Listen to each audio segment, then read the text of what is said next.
मंगल मूर्ति गणेश। एक बार धरती पर राक्षसों का अत्याचार बहुत बढ़ गया था। वो मनुष्यों के साथ साथ देवों पर भी अत्याचार करने लगे थे।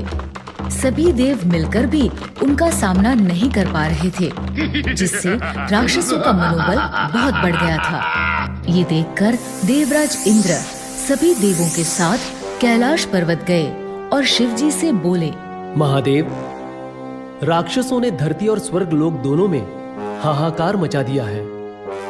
कृपया आप संसार में संतुलन बनाए रखने के लिए इन राक्षसों का संहार करें। आप सभी चिंता न करें देव। संसार का संतुलन बनाए रखने के लिए मैं इन राक्षसों का संहार अवश्य करूंगा। ये कहकर शिवजी ने अपना त्रिशूल उठाया और देवों की सहायता के लिए उनके साथ चले गए। शिवजी की अनुपस्थिति में पार्वती जी कैलाश पर्वत पर अकेली थी। जब वो स्नान के लिए जा रही थी, तभी उन्हें एक विचार आया। वैसे तो कैलाश में बिना आज्ञा कोई प्रवेश नहीं कर सकता, किंतु फिर भी मुझे अपनी सुरक्षा के लिए कुछ करना चाहिए। ये सोचकर उन्होंने अपने लेप की मैल से इंसान का पुतला बनाकर मंत्र उच्चारण कर उसमें प्राण डाल दिए। पहली श्वास लेते ही उस बालक ने पार्वती जी से पूछा, मैं कौन हूँ? तुम मेरे पुत्र गणेश हो। मैं स्नान के लिए जा रही हूँ। तुम कुछ देर द्वार पर पहरा दो और जब तक मैं स्नान कर रही हूँ तुम किसी को अंदर प्रवेश मत करने देना। जैसी आज्ञा माता। गणेश स्नान गृह के द्वार पर एक भाले के साथ पहरा देने लगे। कुछ समय बाद जब शिवजी राक्षसों का संहार कर लौटे तो उन्होंने सोचा, ये समाचार सबसे पहले मुझे पार्वती को देना चाहिए। लेकिन वो जैसे ही पार्वती जी को ये समाचार सुनाने स्नान गृह में प्रवेश करने लगे, गणेश ने उन्हें रोकते हुए कहा, रुकिए, माता की आज्ञा है कि मैं किसी को भी स्नान गृह में जाने ना दूं, इसलिए आप स्नान गृह में प्रवेश नहीं कर सकते। तुम कौन हो और मुझे स्नान गृह में प्रवेश करने से क्यों रोक रहे हो? मेरा परिचय छोड़ो और यहाँ से चले जाओ। गणेश को इस तरह अपना विरोध करते देख शिवजी क्रोधित हो गए। उद्दंड बालक, तुझे इसका दंड अवश्य मिलेगा। ये कहकर शिवजी ने त्रिशूल से गणेश पर वार किया। गणेश ने भी अपना भाला उठाया और दोनों के मध्य युद्ध आरंभ हो गया। शिवजी अगर महादेव थे तो गणेश को भी आदिशक्ति पार्वती जी ने बनाया था, इसलिए दोनों में बहुत समय तक घमासान युद्ध चलता रहा। इसके प्रभाव से डरकर ब्रह्मा और विष्णु समेत सभी देव युद्ध रोकने के लिए कैलाश पर्वत आए। महादेव, ये युद्ध रोक दीजिए। पुत्र गणेश, तुम महादेव से अपने अपराध के लिए क्षमा मांग लो और इस संघर्ष को विराम दो। क्षमा मुझे नहीं, क्षमा इन्हें मांगनी चाहिए जो माता की आज्ञा सुनकर भी स्नान गृह में प्रवेश करना चाह रहे हैं। यदि ये क्षमा मांग ले तो मैं युद्ध को विराम लगा दूंगा।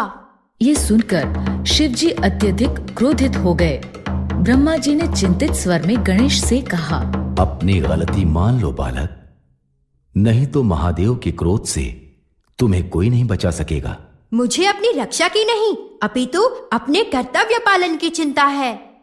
रहने दीजिए ब्रह्मदेव, मुझे इस दुष्ट बालक को दंडित करना ही होगा।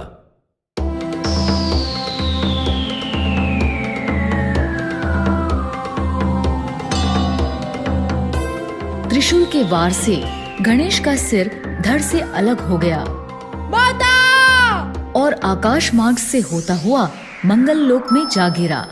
गणेश की विलाप भरी आवाज सुनकर पार्वती जी स्नान गृह से बाहर आईं।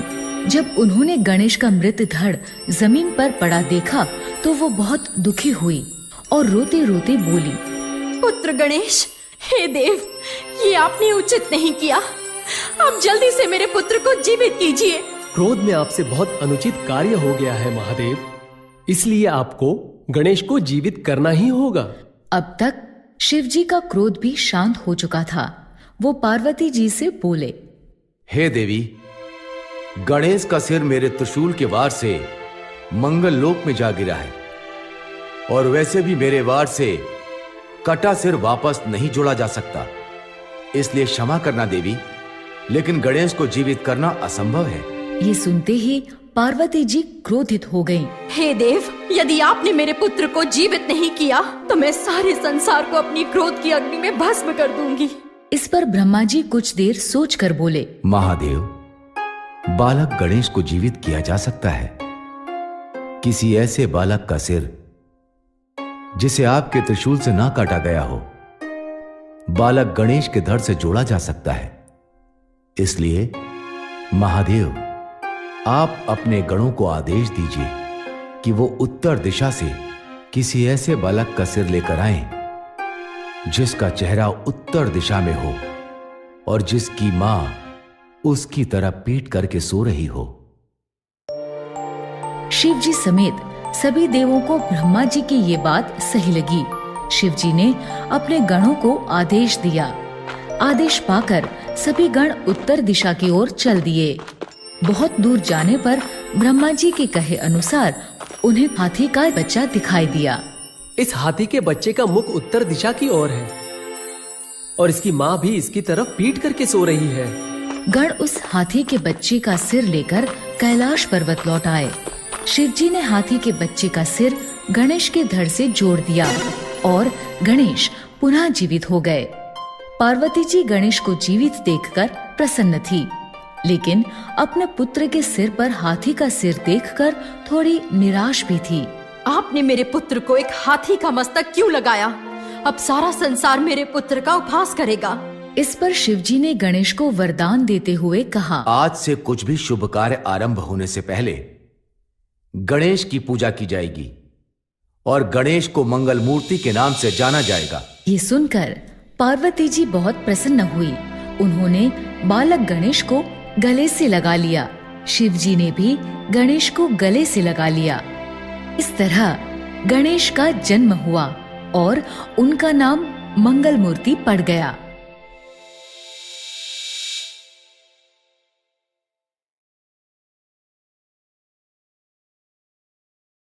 अगर आपको हमारी वीडियोस पसंद आ रहे हैं तो इन्हें लाइक करें, कमेंट करें और सब्सक्राइब करें